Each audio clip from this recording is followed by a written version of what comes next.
All right, here we go again. One more time for identities. This is the last one. We're going to be talking about half angle identities. So take a deep breath, but don't hold it too long. Maybe just half a breath. Because here we go. So as I mentioned, the nice thing is for this section, it will be our last that we're going to be adding to our long list of identities. So I'm going to start by looking for the sine one first, but the weird thing is I'm going to actually use what we already knew for cosine in its double angle formula. Now you can see I've obviously wrote it twice. One that is going to be involving sine, I'll start with that one, and then the other will be the one that involves cosine. Now remember there was three, there was a third, but that involved both sine and cosine, and we don't want that. All right. So why do you think I'm starting with a double angle identity to find a half angle? Think about that for a second. Okay, I'm using a double angle formula here. This first one, which is sine, and then another double angle formula, which the next one was cosine. Why do you think we're using a double angle to find a half angle? Because if you notice, this angle right here is actually half as big as that. So if I just literally took half of this and half of that, then this one would actually be just an x because the 2's would cancel out to be a 1. And then this one would be 1/2. So if I'm using this double angle formula, but I took half of each of those, then I would actually have my half angle for sine with just a regular angle x. Okay, and then the same thing over there. So that's the reasoning behind why we're actually using a double angle identity to find a half angle. Right? So my first task is going to be to get that sine x by itself. So I'm going to undo everything that's been done to it. We call that the reverse or inverse in math. So I'm going to start by subtracting 1 to both sides. That will then cancel that out. I'll have a -2 sine squared x on one side, and then a -1 from the cosine of 2x. Then my next step would be to divide both sides by -2. And by doing that, that becomes a +1. So we just get sine squared of x equals, well, since this -2 doesn't go in nicely to that or that, remember you can't do it to the angle, so don't try there. I'm going to go ahead and just take the negative and divide that into each. That way I'm not starting off with a negative. So we know that negative divided by negative will become positive.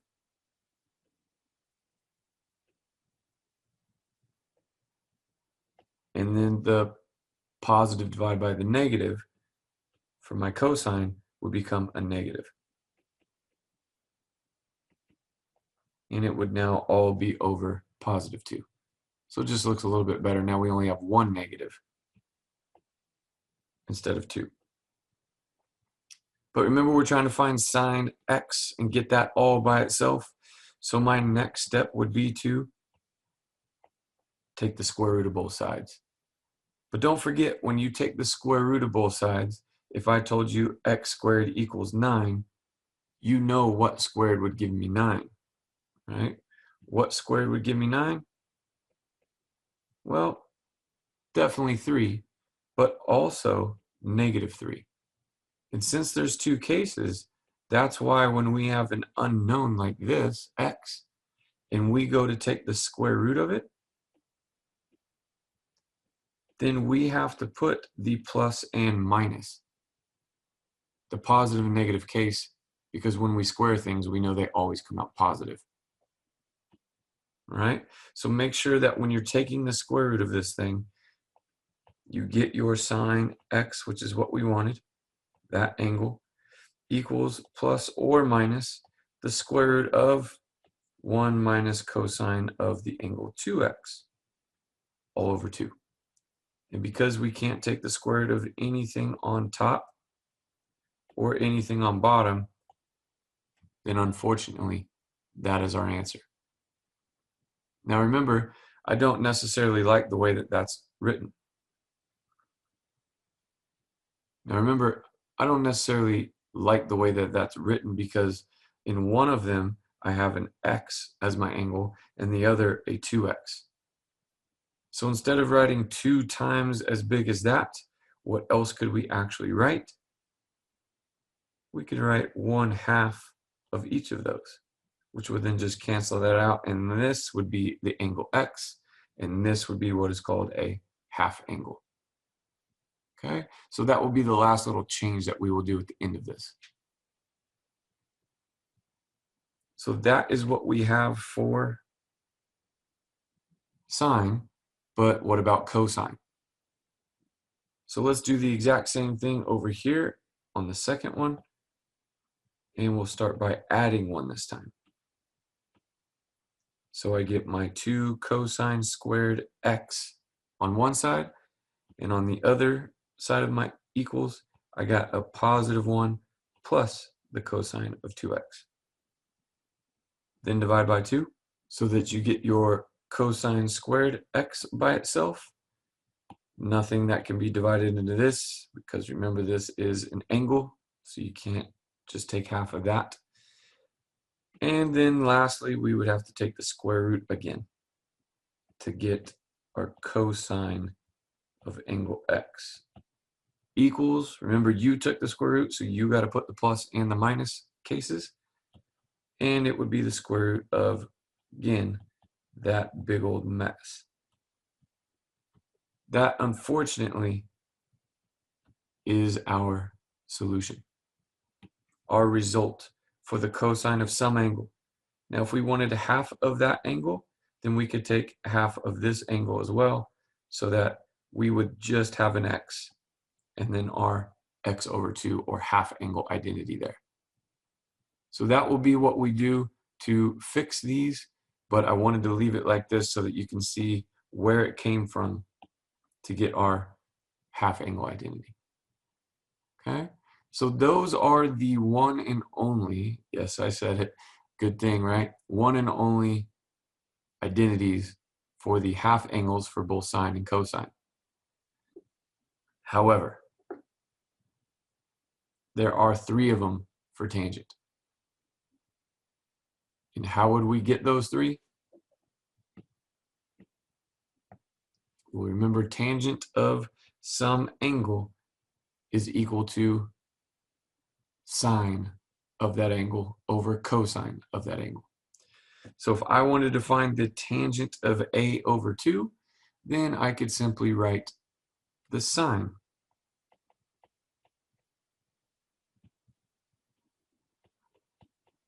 of a over 2 over the cosine of that same angle a over 2. And since we just found both of those, then we can rewrite that once again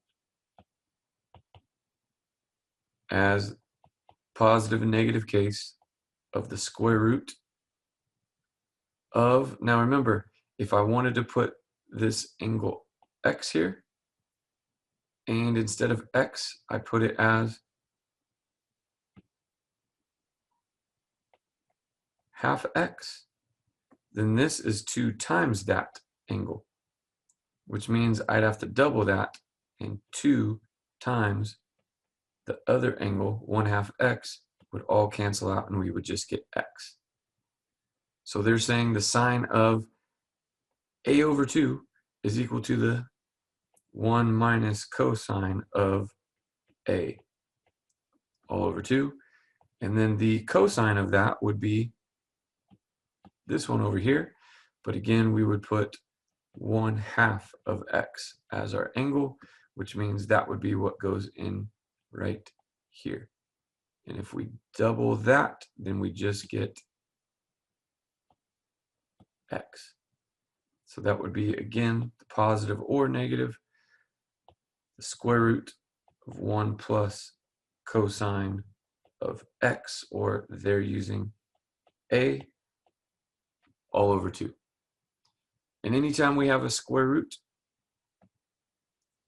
divided by or multiplied to a square root, then we can put both of those things underneath.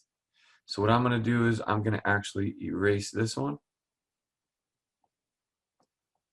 and just put a big square root for that whole thing.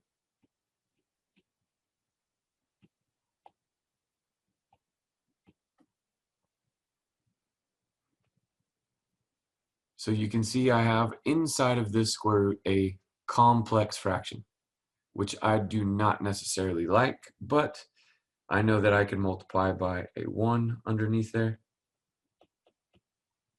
Because they both have a common denominator of 2, I will just multiply by that fancy one of 2 over 2 to cancel and cancel all of those to give me a final product of square root of 1 minus cosine A over 1 plus cosine A. And remember, that's what all of this was equal to, which is what we call a half angle identity. And again, remember, if this was just A, then this would have had to have been 2A, okay, like we talked about over here. All right, so there's one option, but unfortunately there are 2 others for tangent. So I'm going to derive those with you very quickly here, and then we will put them all together in a nice form that will have all 5 of these half angle identities for you to put in your notes. So what I'm going to start by doing is using the same thing that we had over here. What tangent is equivalent to for any angle is the sine of that angle over the cosine of that angle. But then, so that I get something different, I'm not going to just put in which each of those are. I'm going to get a little creative, right? And I'm actually going to multiply this top and bottom by, again, that fancy 1. And the fancy one that I'm going to multiply this time is 2 cosine of our angle, A over 2. Now you may be wondering, well, where'd you get that out of the hat, right? But there is a rhyme, there is a reason to this. If I have 2 times the sine of an angle, cosine of an angle, hopefully you recognize that. And then I also very much like when I have squared things. So let me rewrite this in a little bit cleaner form. So multiplying straight across on each of those by my fancy 1, I'd have my 2 sine of my angle, cosine of my angle on top, and then 2 times that thing squared. So now cleaning that up, hopefully you can see why I did multiply by 2 cosine of the angle, A over 2, because this is our double angle formula. And by double angle, that means we can rewrite this as sine of 2 times the angle. In the denominator, we got to get a little bit more involved, and that is another double angle formula manipulated. If you remember, one of the cosine double angle formulas was 2 cosine squared of the angle minus 1. And what we have is 2 cosine squared of an angle. So we actually want to add 1 over so that we get 2 cosine squared of an angle is equal to 1 plus cosine of 2 times the angle. So what we're going to take and replace is exactly what we have here, which is that, with what it's equivalent to, which is that. So in the denominator there, we're going to have 1 plus cosine of 2 times our angle. And our angle that we have is the A over 2.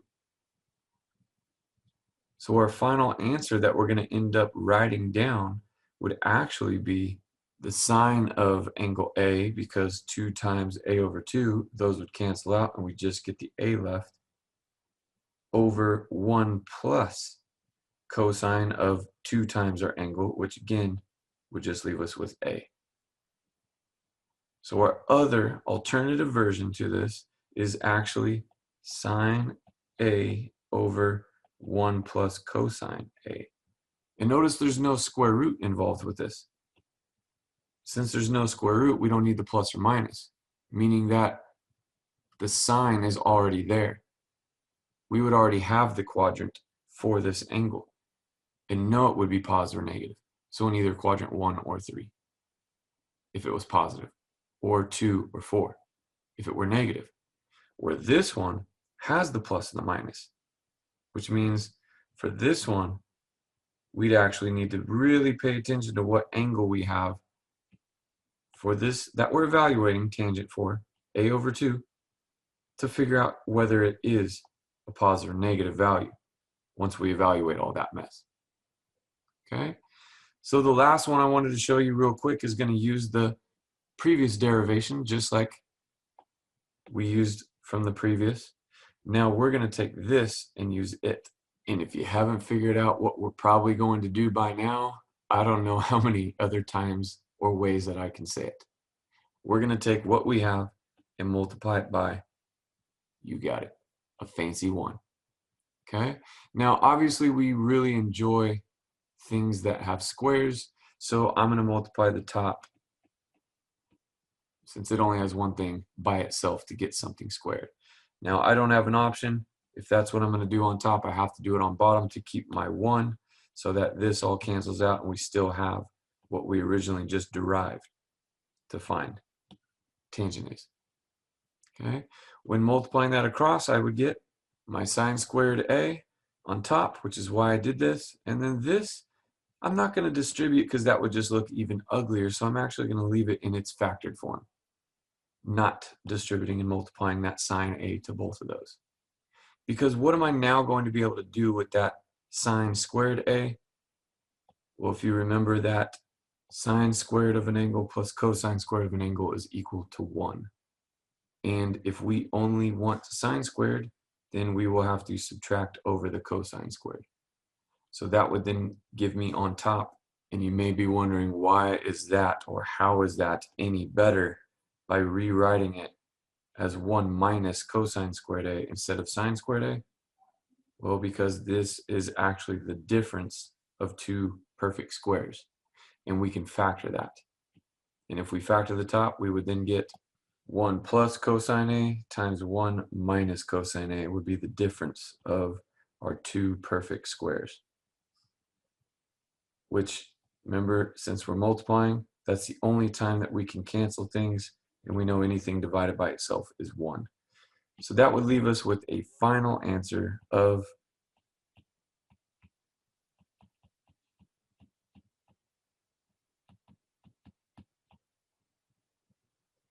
one minus cosine A over sine A. So very similar to the previous one, by doing a little bit of fancy multiplying by 1s to get our third and final option for a half angle for tangent. Now again, notice that we are given a half angle, but the cool thing is we get to actually evaluate and use the full angle A, whatever that might be. Okay? So that is the derivation of, unfortunately, all 3 for tangent, and then also for sine and cosine. So let me give them to you in a more condensed, cleanlier form. For our half angle identities, and again, I will write them all in that actual form. Here's the cool thing. If you look at all the right sides of these identities, notice they all are of A and not half of A. The good thing about tangent, of the 3, this one is pretty nice because you only have to evaluate cosine of A, but it's the only one that has the big square root and the plus or minus. So I would probably rather use, even though it has to evaluate 2 trig functions in each of these, the one without the square roots involved. So as you can see in my notes down at the bottom, just to remind you one more time, notice that the first 3, the cosine, the sine, and the first tangent for the half angle identities, require you to make a choice on which sign you should be using, the positive or the negative. Okay? Here, here, or here for both sine and cosine, and one of my tangents for the half angle formulas. Okay? And of course, that is going to be based on the quadrant for the angle you're evaluating. And that's the part that goofs a lot of people up. It's the a over 2 that we're actually evaluating for tangent, for cosine, or for sine, not the a that we're going to be using to evaluate a lot of these things. So keep that in mind. Be careful. These are different. Probably the most difficult ones because of all the square roots and fractions within fractions, kind of like our tangent ones in the previous videos. All right? But not too much going on, but fractions, and making sure that you're careful doing your algebraic simplifying.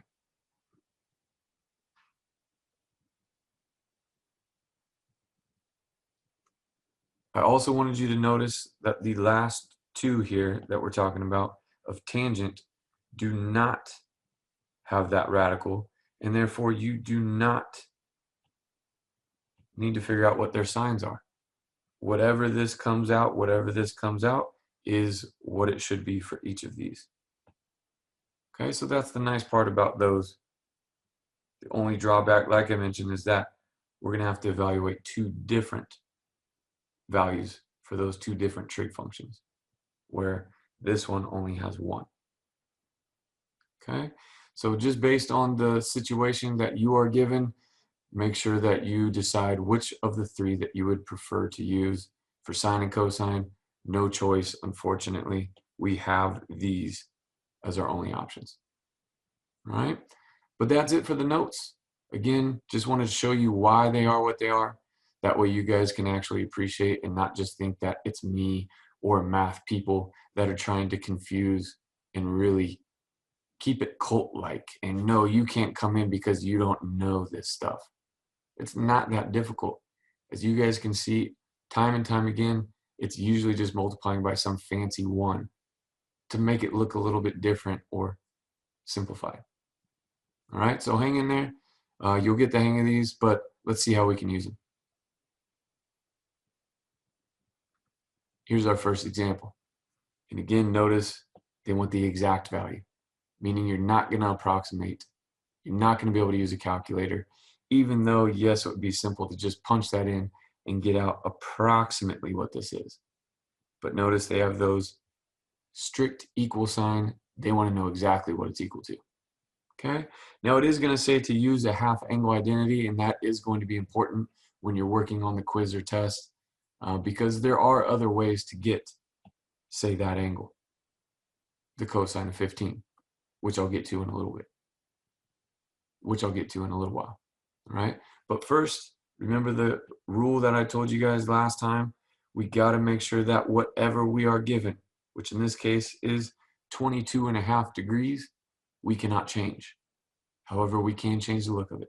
So if I'm given the sine of 22.5 and they tell me to use a half angle, remember at the very beginning what we used to actually derive those was the double angle formula, which means all I'm going to do, since I want to use a half angle, is I'm going to double this, 22.5. And you know if you double 22, you get 44. And if you double a half, you get 1. So 44 and 1 is 45. But again, you cannot just take this and double it. So we're also going to have to divide it by 2, which is where this comes in. And then we double that, we get 45 degrees. So again, there's that fancy 1 that I've mentioned over and over and over. That is still 22.5 degrees. It just looks different. And now All we have to do is evaluate given what we know this is equivalent to. And remember, there was only one with sine. It is? Now again, I just derived this. I don't expect you to have it memorized yet, but I left a blank there for the angle because I want to make sure that you guys don't mess this up. This is where students usually get confused. Remember, it's the sine of a over 2. And then we will do the plus or minus the square root of 1 minus, because it's sine, and all of these had cosine in them. It's going to be the opposite for this. So my angle that I'm going to be putting in there is actually the A. Not the one that's divided by 2, not the 22.5. We put that in. We don't know that. That's why we're doing all this. So it's actually going to be the 45 that we put in there. Okay, so I'm going to emphasize that one with a different color. And the good thing is, that's one of our reference angles, of course. Okay, so now I'm going to take this positive and negative, the 1 minus, I'm going to actually evaluate that. Cosine of 45, we know is root 2 over 2. So now that I've got this evaluated there, I can then find the exact value by simplifying that mess. Now keep in mind,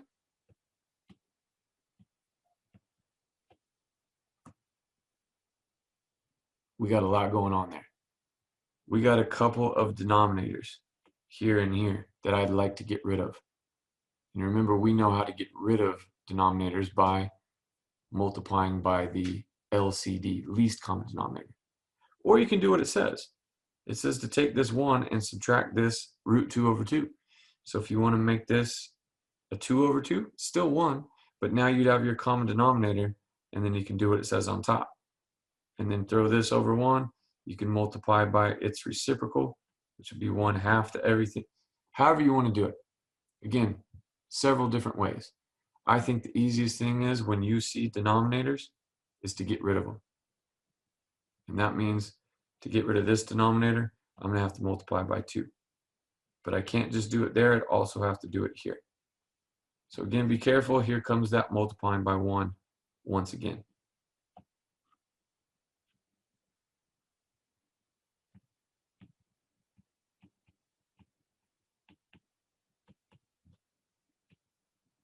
Now be careful, you are going to have to do it to both of these parts, and this does not cancel out because the top and the bottom.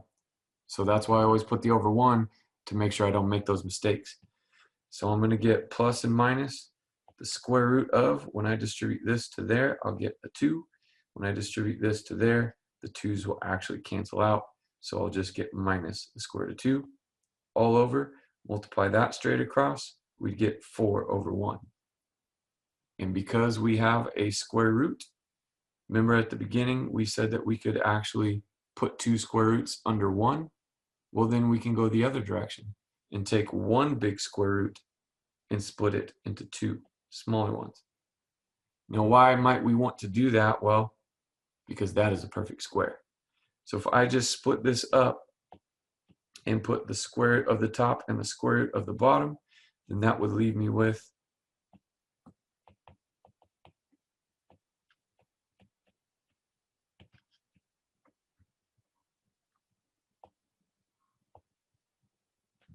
which would be my final answer, almost. Why do I say almost? What do we still have to determine? That's right, whether it's positive or negative.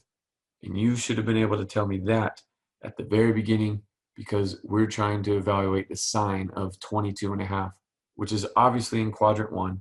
So therefore, this would have to be positive, not negative. Okay, so we don't need that there. If you want to include the positive, that's fine. And I know this looks funky. You got to make sure that the square root is only on top, and you got to make sure that you have this square root underneath the square root. Don't stress. I know, again, it looks weird, but that is what is called our exact answer, solution, or value to the sine of 22.5. If you want to approximate that, make sure that your calculator is in degrees, punch that in, get out the approximate, and then do me a favor, check it with this. do the square root of 2 minus the square root of 2, and then divide it all by 2, cut it in half. And these two answers should be one and the same. Okay, so go ahead and pause it here. See if you can try part B now that you've seen me do one. Good luck.